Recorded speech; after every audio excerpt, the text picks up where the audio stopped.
And bam, bam, bam. What is up, and welcome back to Nando Talk. Thank you for dealing with my little technical difficulties. They have indeed been interesting. I hope we can all hear me. I got a new little haircut, so it's fine and dandy. Took a little longer than expected, but the moment we've all been waiting for. It is Tinfoil Hat Thursdays, and we have got plenty to talk about. We've already beaten the bush of Vic Fangio, so I don't know why he's still on my little picture, except for the fact that we're going to talk about how this defense is this close with the right moves to becoming a Super Bowl caliber level defense. With already the man in hand, Vic Fangio, planned it all together. We're going to talk a little bit about running back. I got Dalvin Cook up there because the Vikings might make him a cap casualty. And while we might not want to pay running back very expensive, there is a chance that he, returning to South Florida, a hometown grown talent, could be maybe a team-friendly deal. That could be interesting to talk about. Also, a little bit of running back, obviously Josh Jacobs, Saquon Barkley. Which of, if any of these top money running backs are worth us paying for, making a deal, and bringing a big-time guy? Or if we look at some key draft guys who I'll also be breaking down in a second, the right moves, the whole point of this Tinfoil Hat Thursday today, the right moves is all we Dolphins need to do in order to make the Super Bowl. We are a couple of moves away from truly becoming a Super Bowl caliber level team. And that is what I want to see right there, right on the cusp. And obviously, it's not to say that we want to be the winners of the offseason, make the splashiest moves, because in years past, the team that does win the offseason is not the team that wins the Super Bowl. Look at us last year with all our high expectations, and well, we got to the first round of the playoffs and we fell a little short. But I think we are in for a good one indeed. Oh, I also got to change my brand because as much as I love my buddy Nathan, it is a solo dolo show today. So bada bing, bada bang. Thank you all for tuning in. Adam, thank you. You are a legend. Thank you for sharing around the link. That is always appreciated, guys. Liking, subscribing, commenting is free, but sharing is also free as well. So Adam, you are an absolute legend. 20 new listeners. Thank you for tuning in. I'm trying to figure out some lighting stuff still. I had a great guest yesterday, but I switched up some of my Nando stuff, but we should be good to rock. Hopefully everybody's looking at me well. Hopefully everybody is seeing me well, and we should be good to rock. And Adam, I agree. I love Josh Jacobs, but I don't want to spend the money at the running back spot when we can re-sign Mostert. Ahmed is a restricted free agent, and we can draft or grab a cheap one off of free agency. I agree. We're going to be looking into some of the cheaper options as well. Guys like Jamal Williams will also be available. We could maybe want a veteran back like that, a man who was pacing in touchdowns last year, one of the touchdown leaders of the NFL. The only reason why I'd want a flashier running back at the right price, obviously a guy like Saquon Barkley, he's asking for about 16 million. You know, the average price around there is 12 to 14 millions, with guys like Joe Mixon, Alvin Kamara, and Dalvin Cook all making in that 12 to 16 million range, with Christian McCaffrey just getting a new $16 million contract. Saquon Barkley has said he doesn't want to break the market, but I'm sure he values himself as a talent. And I agree. I'd love a guy like Josh Jacobs. But if Josh Jacobs is going to come in here and say, whoa, whoa, whoa, the top 5 running backs in the NFL are making 12 to 16 million. Whoa, whoa, whoa, whoa. Like, it's time to rock. And it's not that big of a gap. Like, the top 8 running backs are making over 10 million, and then it drops down to about 7 million, 6 million for Nyheim Hines at 11 already. Like, we are talking about guys just wanting double digit, but double digit money is a big thing to pay for a running back. Generally, when you can get someone cheap off their second contract or a veteran like Mostert, like Jeff Wilson, which the Dolphins could bring back both of these guys, they won't command this big time money. Mostert being a little older, Wilson a little younger as well, but still veterans. Okay. And not 3 down backs that any team is going to be running and hollering for, cramming and scooping them up.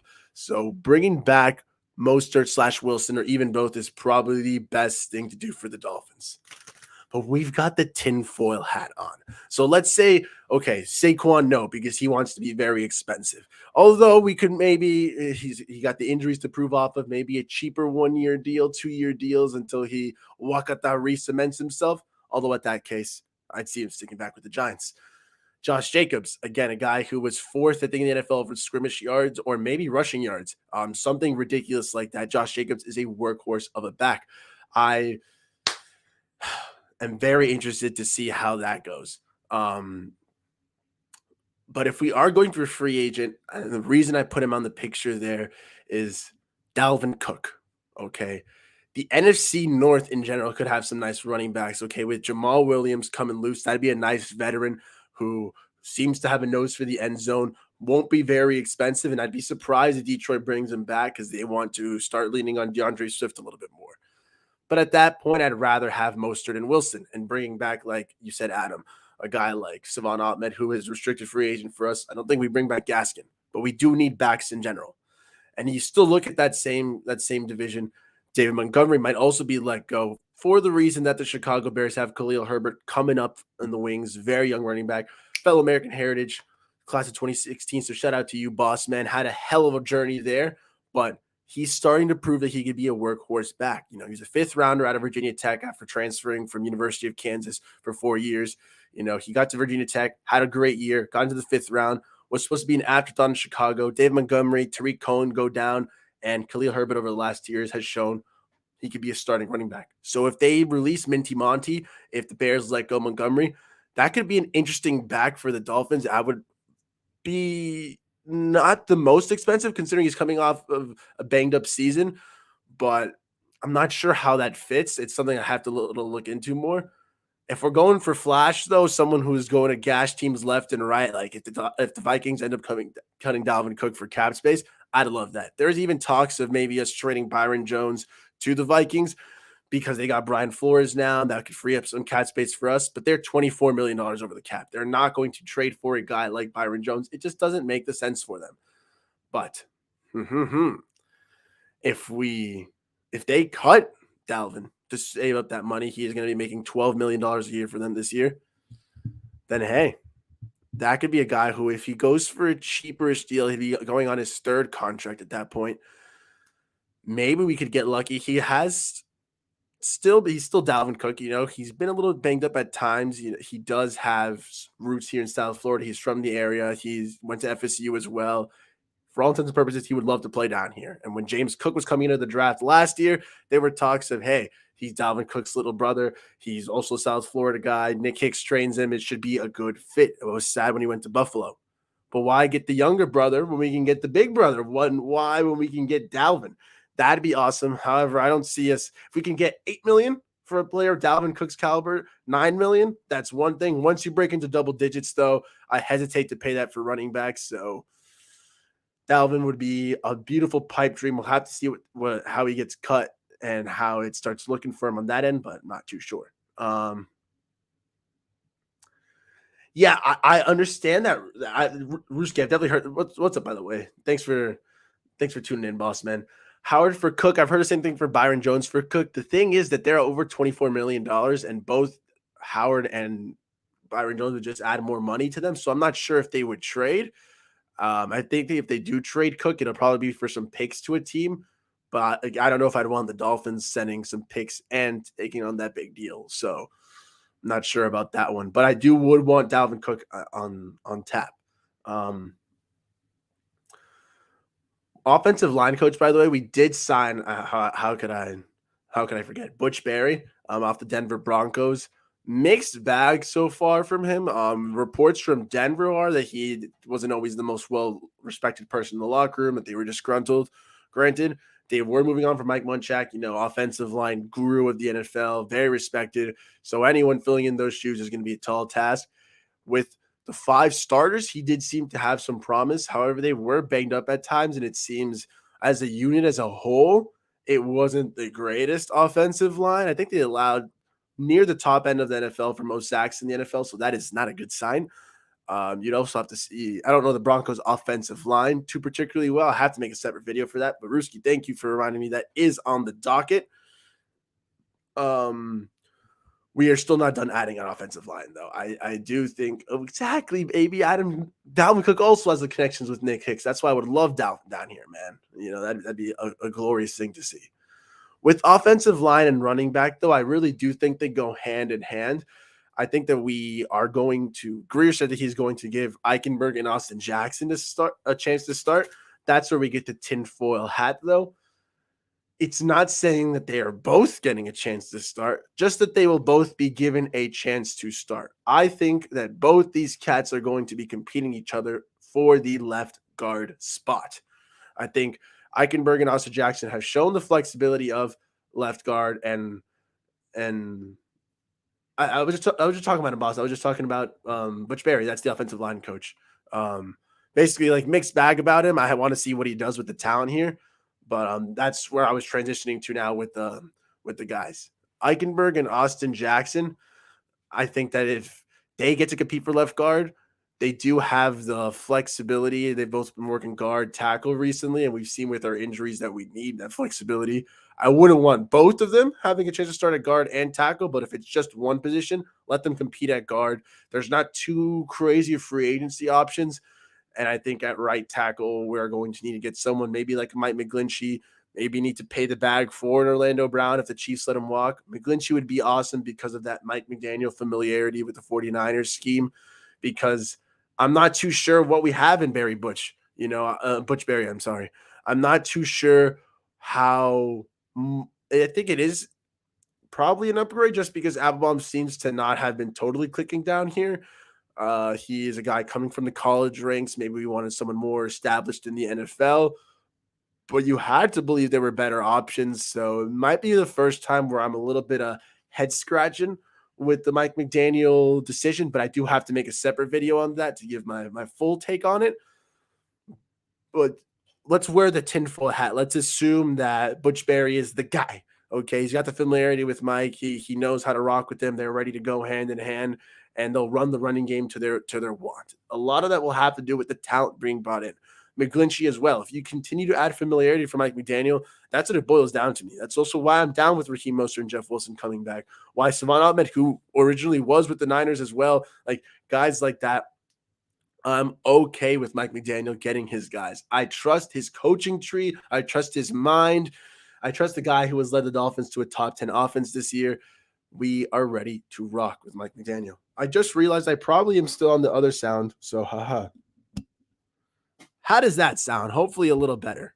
But that is so embarrassing. That's what the problem was. Oops. But oh well. How are we doing so far though, guys? Offensive line, I think it's really going to matter more on free agency rather than the draft.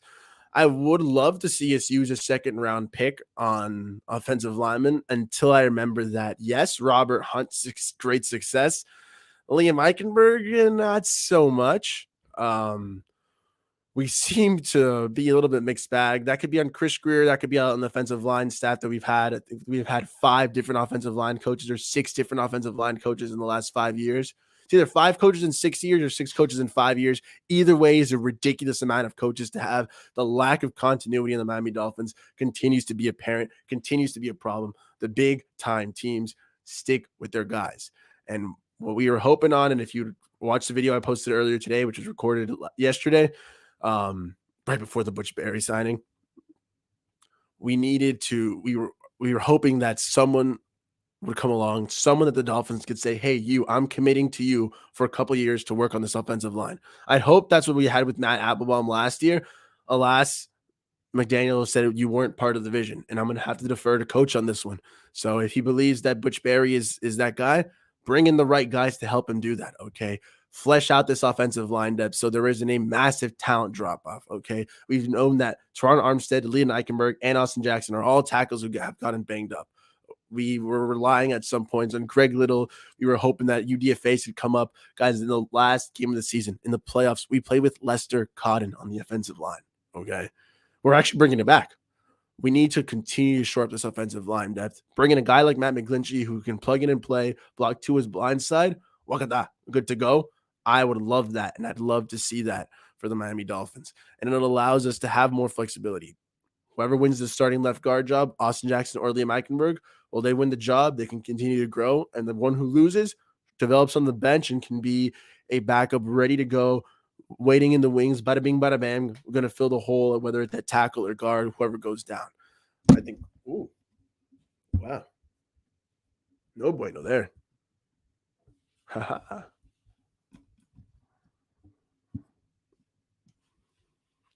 Talk about a loose screw, huh? I think that no matter what happens, though, Teron Armstead, Connor Williams, Robert Hunt have shown us some signs that we've got good pieces on the offensive line, but more depth is needed, and hopefully a little bit of reinforcements as well in the starting capacity. But yeah, exactly. McDaniel has familiarity and maybe he has an idea, but we will have to see. I do have to look into it a little further before I tuck out of me bum. The tinfoil hat, it does cover my bases a lot, but if they want to draft an offensive lineman, I have John Michael Schmidt. Okay. I've been tending to avoid the offensive lineman because if we had a first rounder, I would have loved to see us invest on the offensive line. If we're using our second rounder on anyone, I want it to be a linebacker or maybe a corner if you move on from Byron Jones, or if we think Xavier Howard will continue to lose his step. But John Michael Schmitz, okay. Let's see. Let's see. Okay, he's a Minnesota Golden Gopher. I like that. 5 years. That's what you like to see from an offensive lineman, not raw. Ooh, a nice center. I like your thinking on this. Okay, we'll throw on the tinfoil hat. If he's worthy of our pick, if he is a second rounder, or a third rounder, whatever he may be, John Michael Schmitz, a center out of Minnesota. In this world, I do like this as well. I know that Connor Williams has rated very highly as a center. He has done a nice job indeed. But at the same time, what am I expecting out of him? I can't really be expecting too much. I'd rather have Connor Williams at center. Sure, he rates higher, but his continued growth to be more of technique. I know he's great at blocking. So if I move him back to his natural position at guard, get a center, then yes, you upgrade 2 birds with 1 stone. You could still add a right tackle in free agency, and then the offensive line is better as a whole because I don't see a guard at round 2, unless you move Schmidt from center to guard. That'd be awesome as well. Keep Connor Williams at center. And again, you still fix this offensive line. I'm okay with that, and it still gives us some flexibility in case center does go down. We don't have to rely on the thumb that is John Michael Dieter. I don't know if his name is John Michael. I know it's Michael Dieter. Sorry about that. But got confused with John Michael Schmitz, Mr. Michael Dieter. It's all jumbling together, man. But I agree, Duke. I'd prefer Connor Williams at left guard. So if we can move a guy like John Michael Schmidt, I'm loving that name, JMS. If you can move that guy at center, you move Connor Williams back to his natural position. He's done a fine job at center, held it down. There were some times where the snaps were a little confusing, but hey, for the most part, he did good at blocking, which means he can stay on the offensive line at whatever capacity, whether it's center or guard. I'm down for it. By the way, boss man Duke from Down Under, how's it going, baby? I hope we're doing a fine day indeed. Oh, baby, it's always a pleasure when Duke comes on. Connor still has a pre-snap and snap issues. Moving in regard and getting a center would be epic. Exactly, Adam. 2 birds with 1 stone. You allow Austin Jackson and Eichenberg to further develop on the bench, to continue to grow a little bit and get better. And we still need the depth, obviously. Teron Armstead could coach them up as well. Hey, if we can only upgrade one position and we get a center, move Connor Williams to guard, and we have to start Austin Jackson or Eichenberg at right tackle, that's painful, but it's still less painful than starting both of them on the line. So I'm down for that as well, man. He was a top 10 center, which is nice, and he's a top 10 guard. Exactly. You can't lose, whichever hole we want to peg Connor Williams into, he's an upgrade on the offensive line, no matter what. He's been a great piece. Him and Armstead have been fun to watch in the sense that I forgot what it looks like when good offensive linemen can do their job. And I hope that they are Dolphins for a long time to come, especially with Teron. Hopefully you are a little healthier. Thank you for playing through all those injuries, though. You're a freaking savage. Hey, boss. Thanks for tuning in, man. It's great to see you too, boss. Nando talk, Nando talk, Nando talk, Nando talk, Mr. Flock. You are the homie, the legend. Thanks for tuning in, brother. Offensive line, though. Now, John Michael Schmitz, JMS, that's one of my new favorite names, man. I'm going to have to study that one up, Brewski, a little bit. Maybe I might have to reevaluate my stance on getting an offensive lineman through the draft. But for the most part, I really want to see us focusing our free agency there, mainly because our free agency spending so far have been good on offensive linemen, and our draft picks have been hit or miss. We've got a lot better success rate at hitting guys through free agency. So that'd be a nice time to see. Bobby Young, thank you for tuning in, boss. Fins up always, baby. Always a pleasure. Wow. Hopefully you're having a fine day. Hopefully you're enjoying yourself a beer with your beard. Came out kind of fun. But dang.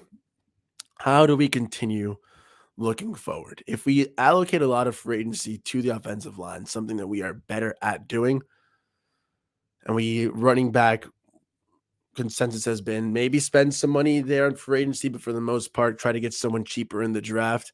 I'd assume with a third or fourth round pick, maybe a little later. Um, Obviously not the top guys like a Jahmyr Gibbs or like a Bijan Robinson, but maybe guys who slip a little later. Like I love a little Zach Evans out of Ole Miss. Um, I'm totally blanking on this Syracuse running back's name. I know it's wow. Syracuse running back. It's not Michael Hull. That's a made up name. Syracuse. Sean Tucker. I love a little Sean Tucker a little later in the draft as well. However, the running backs start to fall, however, that board shakes. Running back for me is going to be best available in third or fourth round. Or if someone particularly grabs Mike's eye, maybe we trade up a little, but not commit too many resources. In my opinion, we're not, in Adam's opinion, we're not going to get a big whale during free agency, but we're going to get a lot of pieces that Mike thinks will fit and continue to grow both sides of the ball. Wouldn't be surprised if we don't have any big contracts in free agency. I agree, Adam. It was very interesting to see in that Greer McDaniel press conference they had a while back, that first major one of the offseason, when they were talking about not wanting to make these big splashes. And for the most part, we took it at face value. I do agree with you, though. I think that they were just trying to say, hey, we're not doing big, crazy contracts. We're not bringing in Teron Armstead and Tyreek Hills this year in free agency. We don't have the capital to do that, which is why I also agree with them saying we're sticking with Tua and we're not really working on the QB except for free agency, but we can talk about that another time. I do agree, though. No big whale pieces, but maybe and probably some nice key pieces that'll allow us to supercharge this Miami Dolphins team. Okay. The right adjustments in the right spots to take us to the next level, to unlock the next gear and keep on rolling. I clearly don't know anything about cars, by the way. So I'm a Dolphins guy. That being said, the right moves at running back, the right moves at offensive line. And Adam, thank you for retying into the whole point of this episode. Do I think we're immediate Super Bowl contenders? No. But if we make the right moves, snag the right guys at running back, the right veteran or the right cheap guy in the draft, the correct depth pieces at offensive line, and the correct improvements in free agency, maybe even in the draft.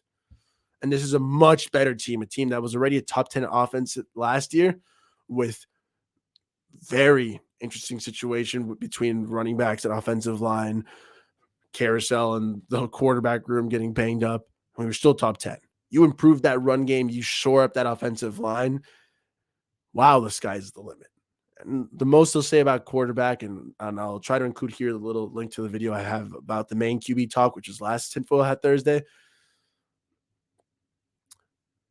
Whether it's Tua, whether whoever we get, I think it's going to be Tua, guys, a good backup, good presence, a strong quarterback room that doesn't have any drop off from starter to backup, healthy or not. And this is a team that's already shown you that with QB1, QB2, and QB3 playing last year was a top 10 offense. I think that this year we are going to be looking a lot prettier. All right, Skyler, baby. I love you, Akshat. Yeah, no, any car questions, please direct to Flock Mod Squad. He knows the deal. He knows the vibe, man. I definitely know dick nuts, big butt fucks about cars. So that's why we have a Dolphins channel. But moving on and progressing forward, baby. If we fix up the offensive line in that way, and I don't think we'll make any real moves at receiver. Maybe we'll try to trade Cedric Wilson. There's actually not a lot to be gained from straight up cutting him. At that point, you might as well just keep suffering that $10 million pill and just, or $8 million, whatever it is, and just keep asking him to return punts. Maybe he gets better integrated in the offense in year two. but hopefully we'll try to trade him. Maybe the Cowboys want some, they're a little receiver needy. We'll see if there's other teams getting a little bite at it, just willing to take on his contract. But with Tyreek Hill and Jay Waddle amassing for 1,300 yards to Waddle, 1,700 yards for Tyreek, total of 3,000, third most in NFL history by a receiver tandem.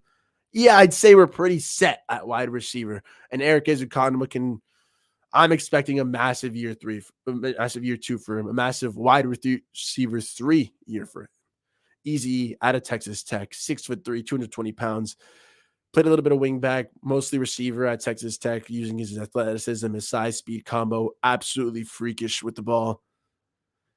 We were using River Craycraft and Trent Sherfield at wide receiver 3 last year. The idea of a dynamic Cedric Wilson at wide receiver 3 gave me the goosebumps. But having a bigger, faster, stronger, younger version of him in Eric Ezukanma, oh, baby. Give it to me now. He had some problems with the playbook, him and Tyndall. And we'll talk about Tyndall later on in the video. They both had their issues with playbook and getting used to the NFL and getting up to speed. It's year 2. You erase those issues. You work on him one-on-one, whatever it may be. Easy is ready to take off. It was nice having Mike Gesicki in that wide receiver 3 role as a tight end 1. Ha, ha, ha, not really. And we'll probably moving on from him. We'll talk tight end in a second. But if we could have Eric Ezukanma have that role that Gesicki, Sherfield, Craycraft were utilizing, all those targets, those red zone looks with that size, that speed, and watch out, you have a dynamic offense just getting even crazier. Yeah, he had an issue playing special teams. Wonder what was up with that. It's weird, hooked up Joe, and it's a problem that happens with collegiate players. Sometimes when they're such like integral parts of their offense in high school and in college, they're not the biggest special teams guys in the NFL. I know Ezukanma had some special teams work on Texas Tech, but not necessarily the most of a career special teamer. Some guys either get it or they don't. And I guess at the next level, not only did he struggle on offense and figuring that out, but also on special teams. So it's something to look at, an eye out for. And maybe he never attributes to having some special teams contributions. It does happen in the NFL, which later on in someone's career or early, if they haven't developed yet, could factor whether they make a roster. Obviously, guys like Sherfield who can work special teams, they have a lot of flexibility. Guys like Matt Collins, that's why they stuck around until being able to develop. So we'll have to see how that works for Eric Ezukanma. Hopefully his offensive struggles are no longer, but hopefully he has no more special team struggles as well. Yeah, exactly. That's the reason why he was so inactive. He just wasn't useful on offense, and he wasn't useful on special teams either, man. And that's not something that can be done. That's not something that's sustainable. One of them has to give. For most players, if they struggle on offensive attack, like look at Matt Collins early in his career, he was a gunner at first, and then became an offensive weapon for us and later for the Raiders. Like, not the craziest weapon, but still useful in a firefight. So it's something to keep an eye on for sure. Easy hopefully gets his look this year. Maybe Cedric could be dealt. And the D, Tyndall, if he can step up and Fangio gave him the green light, maybe Baker post June 1st cut then. And yeah, that's how we'll start to transition to defense then, Adam, because tight end, moving on from Gesicki, Smythe, we'll have Hunter Long. We might bring in someone. I don't want to bring in too much money or use a draft pick on them. So as long as cheap option that fits the scheme, that's all I need to see there. And it's a damn shame as Eric Ezukanma was inactive for so many games, but so was Channing Tyndall, man. I think he was inactive for all but 2 games. At first it was playbook issues, then it was like the flu, stomach issues. Then this guy we really thought was going to be the great QB spy, 6'2", 240 pounds, 4'4", 40-yard dash and a 42-inch vertical. My God, talking about athletic freak, scored in the 99th percentile. He is a monster. And he didn't play. He wasn't used. Not on simple QB spies, not in the little packages, nothing. Problems with getting the playbooks, problems coming up to speed, something that, like we talked about, Eric Ezukanma. I hope that in year 2 is gone. I hope that if Fangio is able to look into this man's eyes, study up his film, and say, no, we've got something we can work with here. We can completely revamp this middle linebacker room. Maybe bring in more guys in the draft. Someone like Jack Sanborn out of Iowa. That'd be nice. A big thumper. Not the most athletic guy, but great tackler. I'd love to see that. Maybe in free agency going for a veteran like Levante David to work with these young guys. Like, if we do draft Mr. Jack, or if Channing Tindall continues to grow, a guy like Levante David could do wonders. Oh my gosh. Or maybe get someone really young like Tremaine Edmonds, who's only 24 years old, younger than Jerome. Actually, kind of wild to see. Came in his first rounder at 19 years old.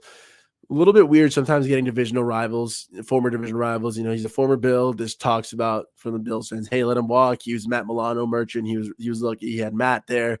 But I think Tremaine Edmonds is young enough and talented enough that if we were to pay him, I'd be excited at the option he could bring. Again, it's one of the best parts about having a veteran defensive coordinator like Fangio is that we can sit here and know that I trust him to make these moves.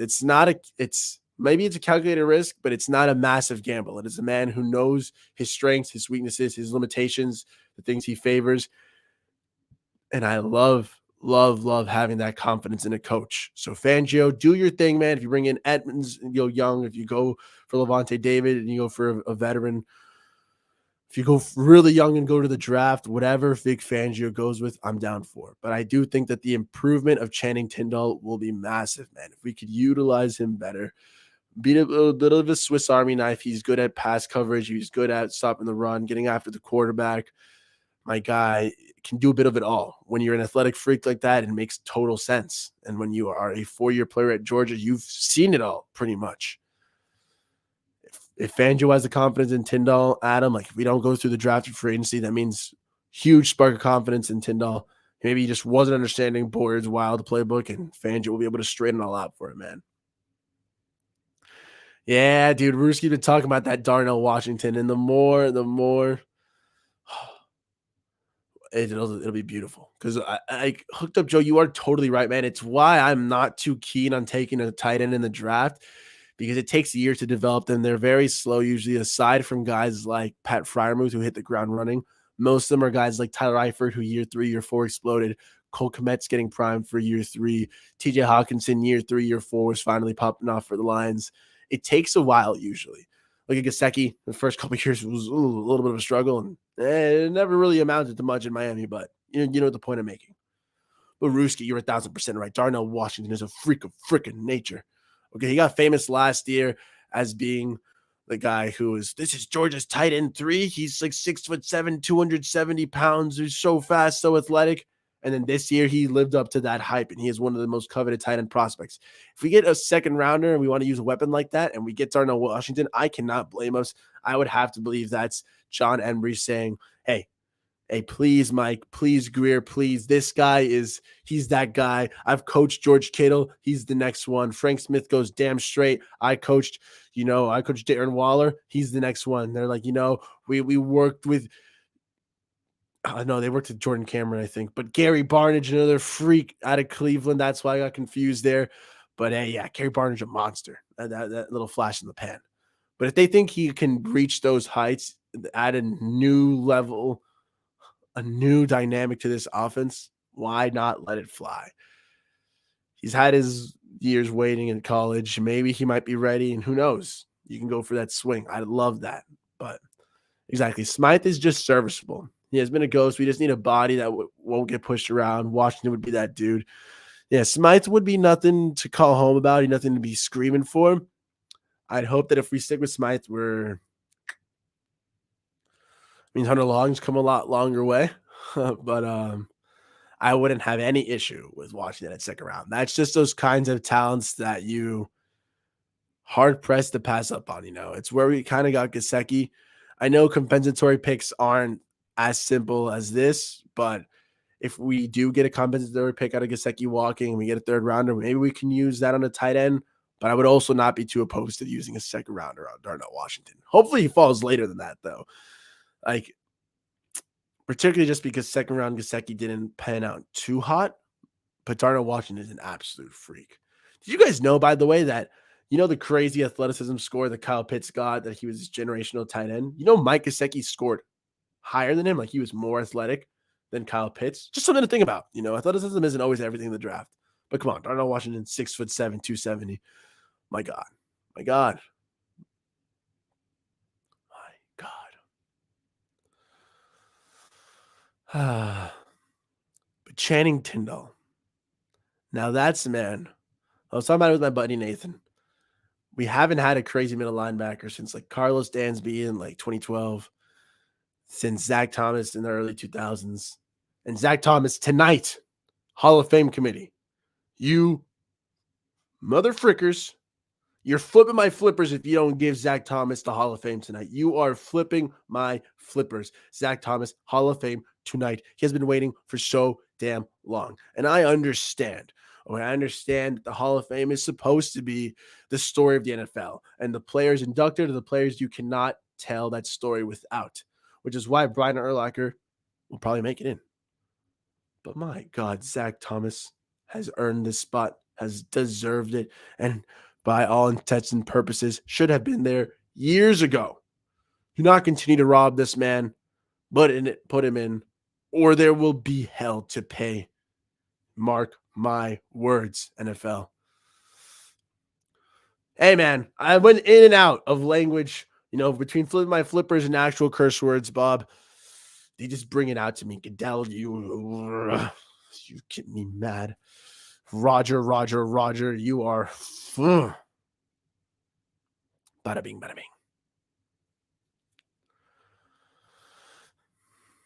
Someone mentioned earlier X for Cook. What about shipping Byron to Flores in Minnesota? And yes, if Zach doesn't get in tonight, Cannon is a joke. Cannon is a joke if Zach Thomas doesn't get in. We will riot in the streets. Okay, I almost made him part of the cover, but I was like, I'm not even going to jinx him. He's going to make it in. Knocked it all my materials around me. And I would love this, Adam. X for Cook or Byron to Flores for Cook as well. The thing is, they're trying to clear up cap, so I don't know how it would really work. Because we would want to clear up cap too, so I'm not trying to keep all the money for it. But it could work, man. Like Byron to Cook wouldn't be the craziest notion. Maybe it'd be interesting. I just want to have a Cook at this point. You burn it all down to the ground. If Canton doesn't let my man ZT in, Mr. Thomas, for shame to you, stupid Ohio. But Channing Tindall, Dansby, Zach Thomas, Channing Tindall. If he can be that next great middle linebacker, it is Tinfoil Thursday. It is Tinfoil Thursday, man. But come on, you'd have to have a ridiculous tinfoil to sit here and say that Zach Thomas shouldn't be a Hall of Famer. Byron was pissed about Flo and make them give a pick to get him. Exactly. Like that's if Minnesota wasn't so strapped for cash, I would love to see them trade for Byron Jones. And who knows, maybe they do trade for Byron and they rework his deal, like including maybe get picks and Cook. That'd be awesome, And if Flores can convince them, hey, like this is our guy. We're ready to rock. Bring in B Jones and rework his deal and we're good to go. I could see that definitely being a possibility. I'm not a capologist. I'm not good at math. I don't know how this all works, but if that is a possibility, why not let it fly? Not to say that Byron Jones is a bad player or anything. It's more of the fact that his time in Miami might have come to a close because of the lack of clarity on his health situation, his lack of communication from him, from the coaching staff, the front office, whatever you want to be. No, they were not lying to us. I generally believe that there was poor communication on all parties, and it sucks. It's a shame. But at the end of the day, Byron Jones, I did entertain the idea yesterday with my buddy Nathan of what if he stays, because it would be lovely to see him and Xavier Howard. And Nathan raised up a great point. We'd be hard pressed to find an improvement from Byron Jones, but he didn't play last year, and that's left a nasty taste in my mouth and a lot of our mouths, guys. And feelings aside, the caveat is if the locker room, if Fangio, if the coaches are okay with Byron Jones, then as fans, it is up to us to suck it up and understand that the players know more about the situation than we do. And I'll have to be okay with it. I'll be okay with it by the time September comes. But as of now, I'm down for him to be moved. I'm down to trade on for him for the right price, for the right pieces, of course. Now, what will that be? It remains to be seen. But hey, I'd be down to move on from that. And so then that leads us into, I guess, secondary talk, guys, because Tyndall, it's really mostly just projection. If he can pull it all together, our middle linebackers are looking fine and dandy. Maybe we cut Jerome Baker, maybe we move on from him, but I'm not too sure. Again, it's about improvement. He would free up some money, but if be hard pressed to see how that works in free agency. Crazy Dolphin, thanks for tuning in, man. Fins up, Nando talking Fins family. Appreciate it for tuning in. Not sure if it's a new face or not. I think it is. I'm not the greatest, but hey, I appreciate you for tuning in, boss man. Always a pleasure. Hooked up Joe for 14 million difference on current contract. If he can ball out, do it, do it, do it. Exactly. Like I'm okay with any moves the Dolphins need to make. Thanks for tuning in, man. Though Cater had an impressive year as a UDFA. Stepped up to help the team, did a hell of a job. He's only going to get better. He can lock it down. I'm in 1,000% agreement here. I think the Dolphins secondary has to be a point of emphasis entering this year when we had the thoughts of playing with Xavier Howard, Byron Jones, Brandon Jones, Javon Hall, Nick Needham, Troy Williams coming in. We thought we were going to have this wonderful, I thought, one of the best secondaries in the NFL. No Byron playing all year. Troy Williams going down. Nick Needham going down. Brandon Jones going down at safety. Bang, bang, bang. Injury, injury, injury. And we were left with a unit that was pretty decimated. Xavier Howard taking a step back. And if it wasn't for Cater Kohu, man, it'd be wild. Hooked up Joe. Oh, Mr. Park. That makes 1,000 more sense. Thanks for tuning in, Mr. Park. Always a pleasure then, bro. Boss man Park. Well, now it all makes sense. I love that little dolphin you've got there. Dang, got a great hat. Tater might have been I've heard he was a Boyer fine. I've heard people say he was a Sam Madison fine. I've heard people even say he's a Greer fine, which doesn't really make sense to me, but whatever it may be, I think it's a little bit of all of it. But yeah, props to Boyer. Best of luck for him, man. I've got no hard feelings at all for him. He didn't sue the team, so fins up, chins up, flock. Exactly. But Cater did have a phenomenal year as a first-year UDFA at a Texas A&M Commerce. Guys, I'm going to keep banging on this point forever. He was a Division II standout. The last Division II players I can think of are Ali Marpet, who was a guard center for the Buccaneers, and he was okay. And like John Smokey Brown, who was a receiver for the Cardinals. Now we know the guy who was on the Bills for a bit. Like, they don't really pan out in the NFL. And Cater did it, and he's the best Texas A&M Commerce in NFL player in history. So that's awesome to see there. I do think he's going to continue growing. I think Sam Madison is going to continue getting his hands on this man and saying, you are going to be a cornerstone of this Dolphins defense. And it's going to be a player that really pushes other Dolphins players to get their best of their abilities. Guys like Troy Williams, who goes, hold up. I'm also a UDFA. That was supposed to be me. Nah, that my year 2 was lost to an ACL injury. Year 3, we're going crazy, adding 6'1", 200-pound Syracuse monsters from physicality. Cater Kohu, Troy Williams, both those guys, I think they're going to have great year 2 and year 3s respectively. I am very excited to see what Sam Madison can do. I'm excited to see what they can do in Vic Fangio's scheme, which is tailor-made to play to the strengths of corners. It is a big emphasis on the secondary, which is why I want it to be a strength, which is why I think Fangio is going to make it into a strength.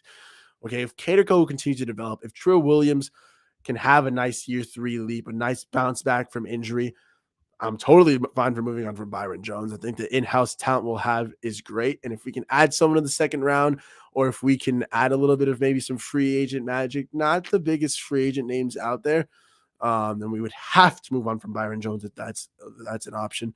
Maybe even rework Xavier Howard's deal. But the talent we are bringing back currently is absolutely choice. I think Cater Kohu, won an award as most valuable UDFA, man. Hooked up Joe. That is awesome. Nick Needham, another UDFA, also coming off an injury, signed the second round tender. He goes, whoa. It's time for me to continue to prove my worth. And hopefully the Dolphins bring him back on a 1-year prove it deal. He'll stay hungry and he'll continue to grow. We're talking about a lot of talent coming back to this Dolphins secondary. Brandon Jones as well. But safety is something I would still want us to see get addressed. We can obviously, again, go for a former division rival a veteran like Jordan Poyer, very expensive, 31 years old, and it'd be the most Dolphins thing to do to sign a former Bill and him be the one who drops off at his age and at his price. That'd be detrimental to the Dolphins' future. Jesse Bates, expensive but young, and he could be a nice complimentary. I'm not replacing Brandon Jones. Fangio will rock a lot of three safeties, and I think we just need the best guys in coverage, period, out there. So if Brandon Jones can get a little bit more work in the box, if you get Jesse Bates and you allow Jesse Bates and allow Javon Holland to patrol the backside, my days playmaking left and right will be had. Yeah, RI has all the talent. Boss man, Puck. We need to see what we have with Channing Tindall inside linebacker on our roster. Yes, sir. I was talking about it a little bit in the little like 5 minutes ago, but it was mainly about Mr. Puck. Tindall is a guy who, if I think that a year 2 leap from Caterco, year 3 leap from True Williams would be awesome and a game changer, a massive explosion from Channing Tindall would put all this together. We would have our front four who's able to get pressure, our secondary just taking away the top, stopping the Joe Burrows, the Josh Allens, the Patrick Mahomes of the NFL, tailor-made to take away the deep ball, force them to play underneath, and then Tindall could scoop, vacuum up all those tackles and absolutely feast. I'd love to see what Tindall has. Okay, Jalen Jones would be pretty nice. And then I know at the Miami corner,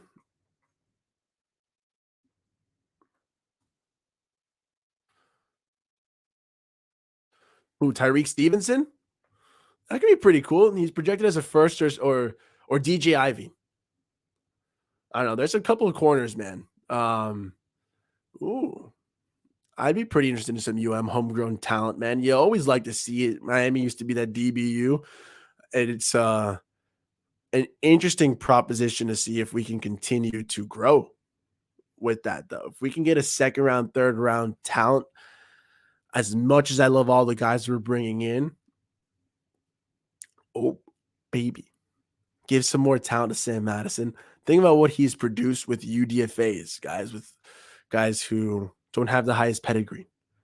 What he would do with the second rounder that he handpicks, that's kind of where I'm more angling at. And it's why I would love to trade Byron Jones for picks, because then that pick we use on corner, we can still have more draft picks to fill other roster spots. Or maybe we even use the pick from the Byron Jones deal and we use that pick to draft his successor. Whatever it may be, adding more talent, adding new blood. I'm very excited what Sam Madison and Vic Fangio could cook up together.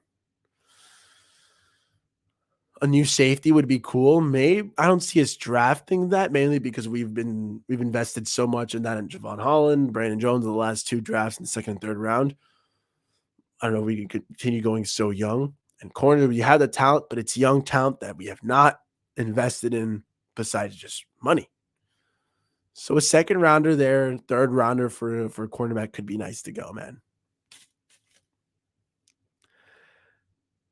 Yeah, man. Cameron Good, that 7th round linebacker we had last year out of Cal, very experienced. He's like 24. He was jack of all trades. I think he had like 2 pick sixes. He had some pass deflections. Like he got some sacks as well. He was leading in sacks in the Pac-12 in his senior year. He has the most sacks of all time for Cal, or he's top 10 or something like that. Very big difference, I know, between number 1 all time and top 10. But hey, he's got something for Cal.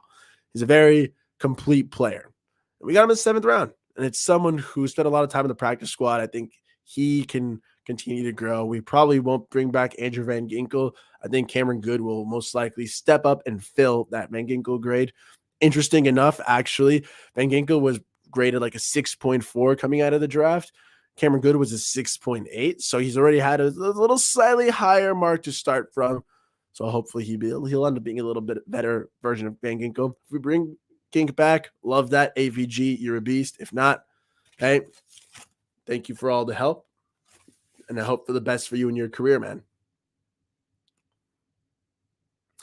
Yeah, Fangio, the defensive coordinator, man, the defense is going to be absolutely disgusting. We already had a top 10 offense and a defense that at time was making crazy plays, big stops. but not consistent. We only had 14 takeaways, the second fewest in the NFL. That should all change under Fangio. Hopefully, we'll be more aggressive in the passing game. Against the passing game, will be stickier coverage and lead to a lot more turnovers, man. Hodges, Tomlinson from TCU in that Miami corner, Stevenson. Yeah, Tyreek Stevenson would be nice either way. And Fernando, there's that dude Williams from Q's. True Williams. Yeah, or you mean True Williams? Like, True Williams is a Syracuse corner. I think he's awesome, man. He signed my hat, and then literally 2 days later, he tore his ACL. I was so sad, man. I love Trill, though. I think he's a phenomenal player. I think he will bring that size that's really not lacking, but that we could definitely use for the Dolphins. At 6'1", 200 pounds. Hell yeah, Trill. Ooh, Ruski, that's actually a great question. Who's going to improve better on the Dolphins, offense or defense? So it's interesting. I didn't when you looked at the team at times this season, we were so up and down. Some games our offense was clicking, some games our defense wasn't clicking.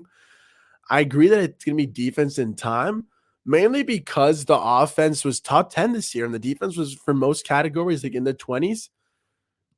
So naturally, the defense has a lot more room to improve, and Fangio historically does do that. But I think the offense, what they're going to improve is consistency also. There was plenty of games where it seemed like we could score at will. We were driving whenever, and then out of nowhere it was just 3 and outs. And a lot of the times it was because we were getting figured out or because they were making adjustments and we weren't. But whatever the result is, that better change. That better be a little different, you know. I'm hoping. Ooh, Garrett Williams did in this year's draft. Okay. I'm hoping that the offense improves in its consistency and then the defense improves all around the board. Reduce the blitzing rate. We're not going to be the third highest this year, not 33% again. Fangio doesn't blitz as much, but still maintain those win rates. Still get after the QB. Still sack them. Okay. Still have our corners playing tight coverage, even if it's going to be zone. Okay. Still be opportunistic. Get after it a little bit better. Get their picks, please.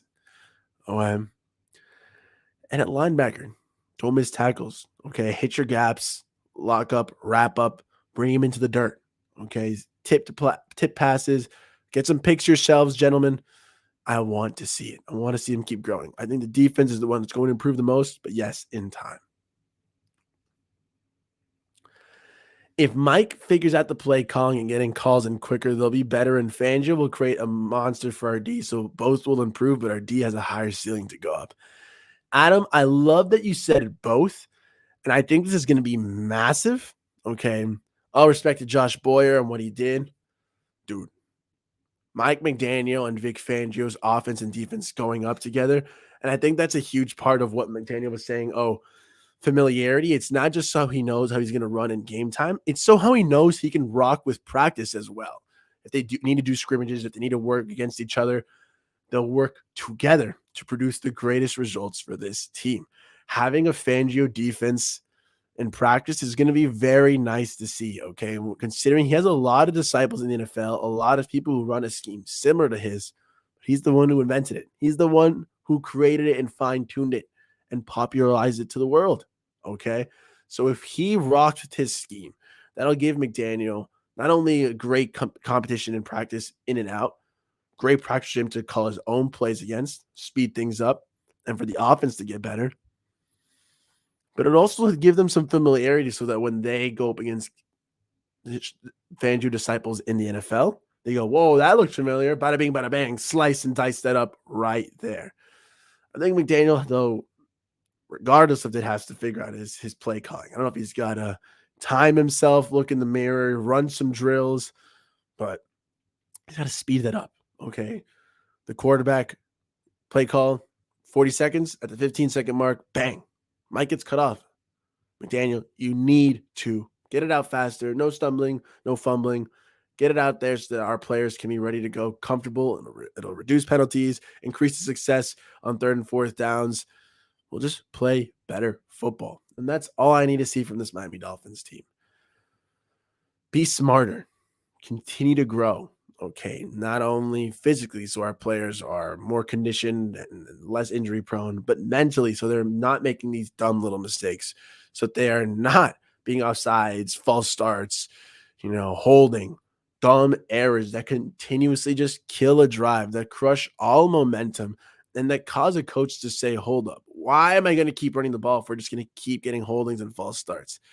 Which ends up shooting us in the foot because we'll have run the ball 12 times, lose balance, and then we're very predictable. McDaniel has some stuff to improve. The team obviously will improve and it has a lot to grow, but McDaniel as well. It is year 2. That he's a rookie coach, no longer an excuse. Adam, I agree.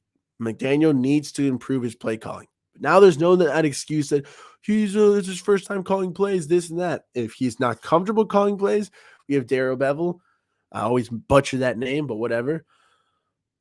Very experienced play caller.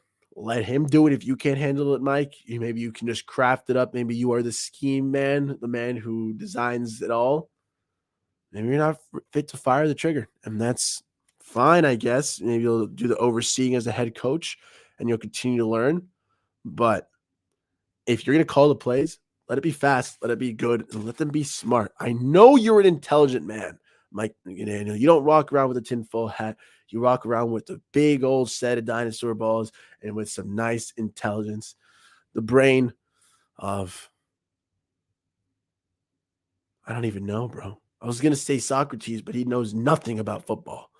You're just a McGenius still in my eyes, man. You're still a great football mind and someone I can trust and rely on. And that's what I'm going to have to rock with. That's what I'm going to have to deal with, McDaniel. You've continued to show me confidence, but hey. Orlando Gomez, thank you for tuning in, man. Tony Pollard would be awesome.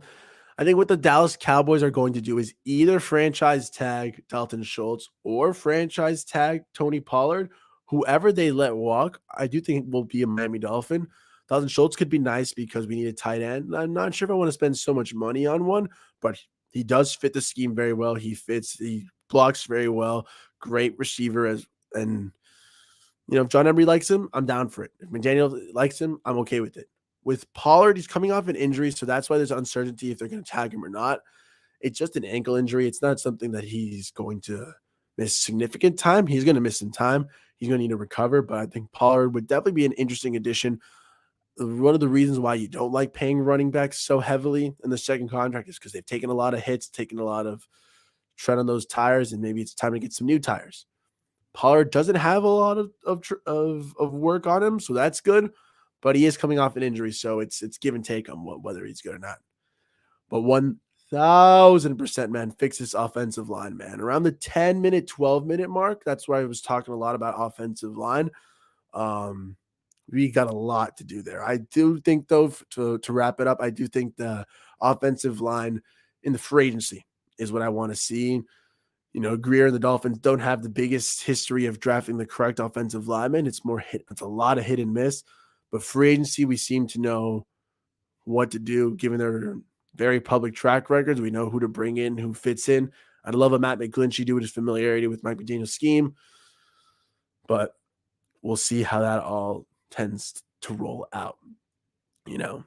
This has been a phenomenal Tinfoil Hat Thursday, guys. Started a little later than I thought it would be, but I hope we all enjoyed. I'm going to try to keep this one just to an hour, mainly because I did have a video earlier today and because, I want everyone to be able to see it. And I think if I go 2-on-2 rambling, as much as I love to hear my own voice and I love to talk and give good Dolphins vibes and bring great energy, it's only a finite amount of time before it just a rambling man in a tinfoil hat just keep going and going. So thank you all for tuning in. I'm going to try to look back in this and divvy up some chapters so we can all talk and discuss it. If you are still watching at this point, I have to assume you're a fan. So 1, thank you for tuning in and giving the support. But 2, if you are here, hey, drop a like, comment, subscribe if you want to as well. Check me out on YouTube at Nando Talk, at Twitter, same deal at Nando Talk, but with an underscore.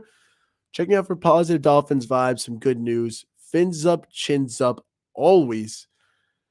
And I'll always be giving that good Dolphins energy, guys. We make the right moves. If we as a Dolphins team can move forward and do the correct things, Super Bowl caliber moves in the free agency and in the draft.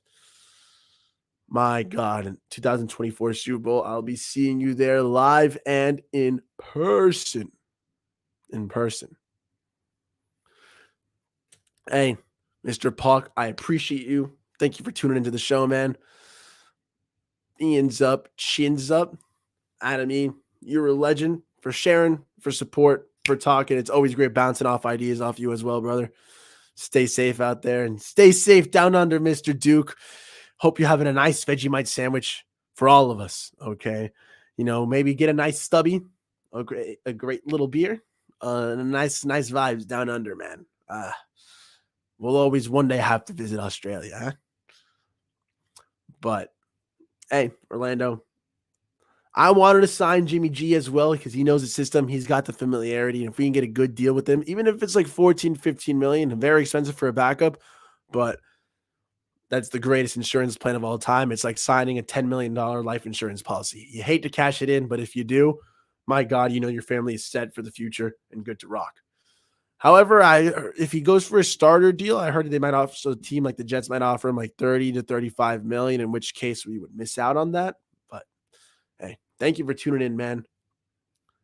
Later to all the homies, to everyone watching, ladies and gentlemen, this has been a Tinfoil Hat Thursday, an epic time. Be sure to catch me next Thursday for Tinfoil Hat Talk. And tomorrow I will be streaming again. Some more Fins Up Fridays. It's a nice time to be alive. Nice time to be a Dolphins fan. I hope we were all able to enjoy. Keep up the positivity. Keep enjoying. And this year is the year. Let's make those correct offseason moves. Enjoy the Super Bowl on Sunday as well. Let me know in the comments if you want me to do a little Super Bowl preview breakdown. I do have some edits coming in for the Eagles and the Chiefs. So fans, you are welcome for that. But as for everything, Orlando, thank you as well. You're all awesome for tuning in. Like I said, I'll divvy up some chapters here. It's including my, as always, incredibly long outros, but also the different talking points of offensive line, running back, tight end, QB, offense and defense, and with Channing Tindall, the secondary, linebackers, free agency in the draft, the whole lot of it. We covered it all. But this has been an awesome Tinfoil Hat Thursday. I'll catch you next time, guys, on Nando Talk. Fins up, chins up, and as always, enjoy, stay positive. Bada bing, bada bang. Thanks for tuning in.